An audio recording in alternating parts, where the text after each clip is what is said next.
Hi there, Dr. Talorico here. I'm going to talk a little about acid reflux and GERD.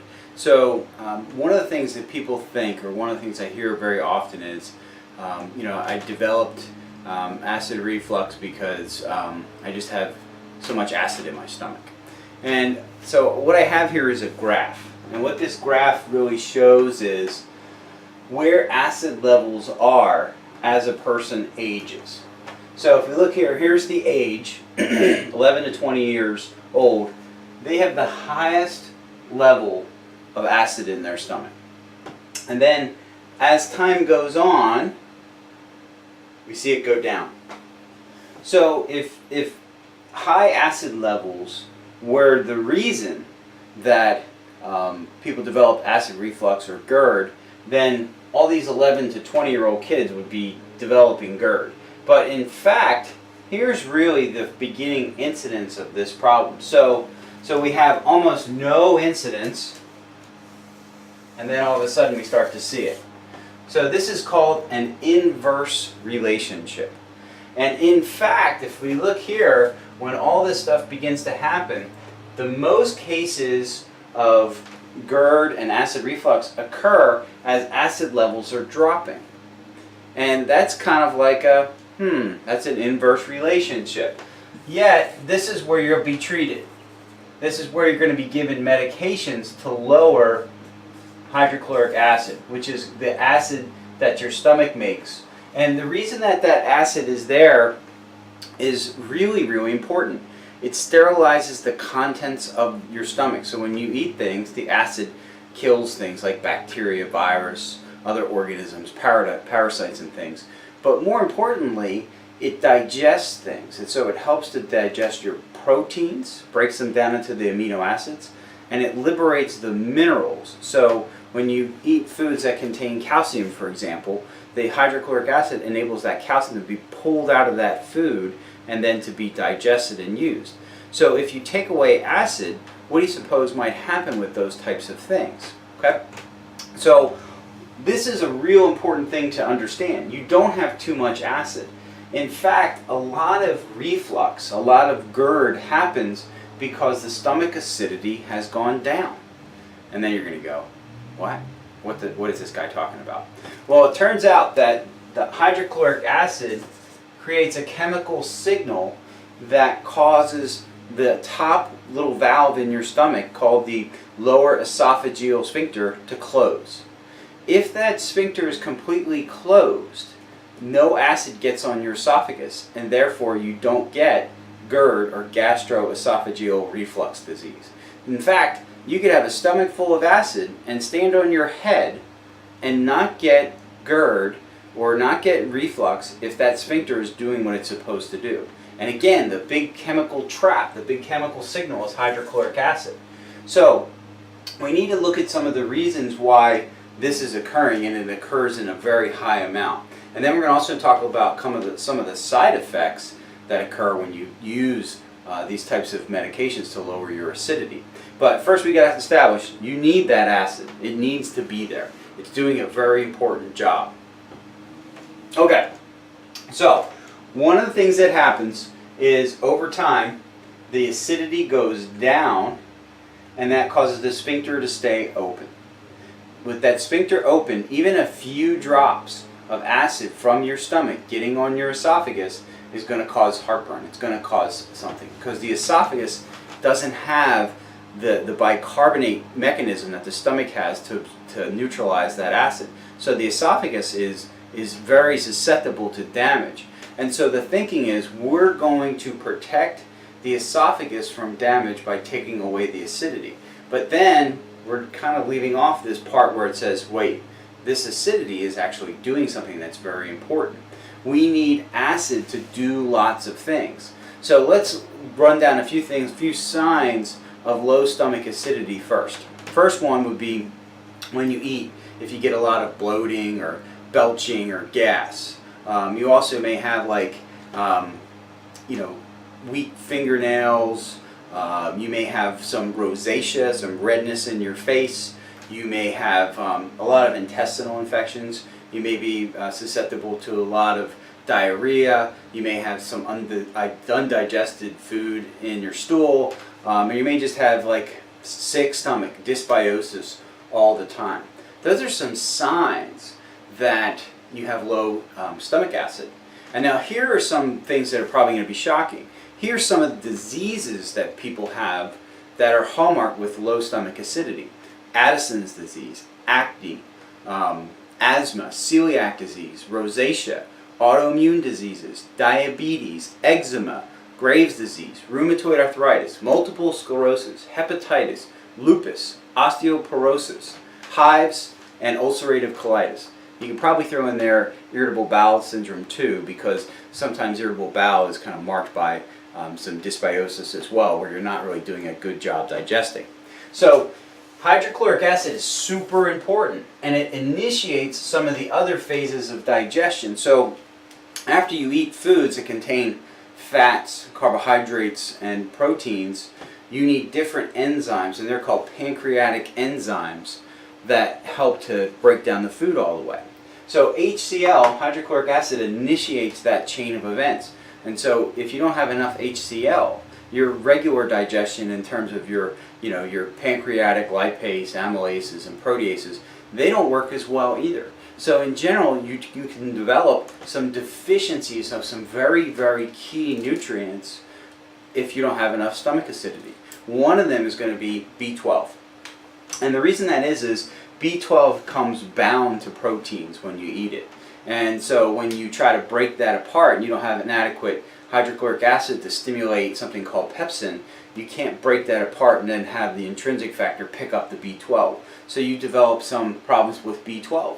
One of those problems is anemia. Another one might be dementia. It could be that you develop some multiple sclerosis because you don't have adequate B12 to make myelin. You can develop problems with your homocysteine levels, which is real important for your cardiac function. So this is just really important. To just shut this off, to just take this away, ignores this, because we need that B12 to optimally break down our, not B12, we need that HCl to optimally break down our food. So just turning it away, just turning it off isn't the answer. Also, we need hydrochloric acid to help us absorb calcium, and we need it to help us absorb magnesium. Two very, very critical minerals to the body. So if we have low calcium levels, the first thing you think of is osteoporosis.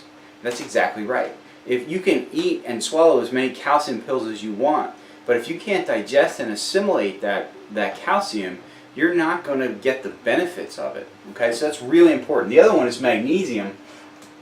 And so low mineral levels can cause all kinds of problems, muscle issues, fibromyalgia. It's just something that just in general the body needs to be well. And you can throw in a lot of disorders here because health, it really starts in the stomach in a sense. You're eating foods and you have to be able to digest and assimilate. And if you just throw a switch and turn that off, you're not going to be optimally healthy. So some of the big causes of the problems that people have is hiatal hernia, whereas basically the opening here in the diaphragm is too big and the stomach is kind of pushing up around there. One of the ways around that is eat smaller meals. Pay attention to your posture. If you're very slumped over, you're sitting at a desk for a long period of time, you're putting a lot of pressure into your abdomen. I find that patients have problems in their spines that correlate to the nerves that go to the stomach, so the middle back. They typically have very forward shoulders and heads and very rounded backs. And they have heartburn. And so if we fix that and those nerves going into the stomach get better, then they start to notice that they don't have as much heartburn. Also, certain foods can switch this on and off. Sometimes you have a food allergy or a sensitivity, and that can do it as well. And one of the biggies is also dysbiosis, or problems with the gut biome, where you don't have healthy organisms in your colon. And so because there's that element of digestion isn't working right, you may have injured those organisms with taking antibiotics or hormones or antihistamines, and those organisms aren't doing their job, and so you're not evacuating the waste products as well as you should, and that kind of backs up the whole system, and so you're just not moving things through. You don't have peristalsis, or movement through the GI tract the way you're supposed to, and things just are starting to back up, like the line is backing up, and so you're just noticing, oh, I eat something, I get heartburn. Well, it's like everything is kind of slowed down, so we need to move that along. Other things are infections. So some people develop something called H. pylori, which is an infection that affects the stomach itself. And the treatment, unfortunately, a lot of times is antibiotics, which affect the lower digestive apparatus. So there's some natural things to do. There's supplements that can help, but what I suggest you do first is start to eat smaller meals, and then start to really look at some of the things that you're doing that could be, causing the problem to get worse. I wouldn't eat a big meal and lay down. I wouldn't eat food with an enormous amount of drink because you dilute the stomach acidity. I would eat smaller meals throughout the course of the day. Now, there are great supplements. I usually start people with stomach acid. I usually give them what's called betaine hydrochloride with pepsin. Those are two really critical things to do to actually get digestion to work better.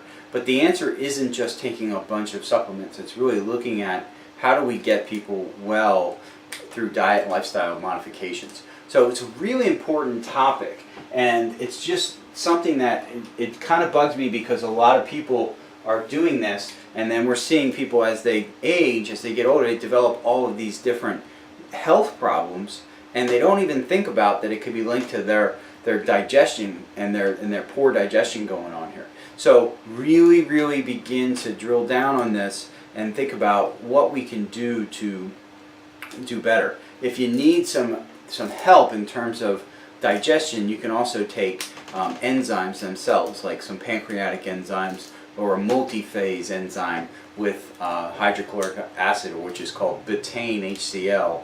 And sometimes I like to include pepsin in there, which really helps with proteins. But we'll see, when people have low HCl levels, they're going to develop mineral problems, they're going to develop vitamin problems, especially B12. There's also some literature that says that people can't absorb vitamin C as well. So all of these things can be improved upon if we can restore normal digestion. So it's really critical. So postural issues, smaller meals, taking a probiotic, or even better yet, eating fermented foods. And I'm not talking about the yogurt that you buy in the store.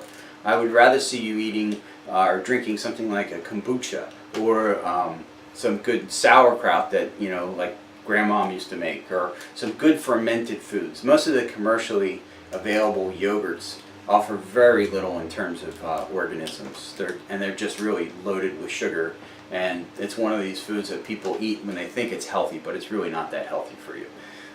Eat smaller meals, and then be more active, physically active. Don't eat a giant meal and then lay back on the couch and then go, oh, I got heartburn. It's kind of like the way it's going to happen that way. So this is important. This is something that you can do. I'm just looking at everything, make sure I've covered all the bases. But yeah, hydrochloric acid is important, and you don't have more. As you get older, you have less. And so that's the actual reason why more people develop GERD and esophageal reflux disease when they get older, not when they're young. Thank you.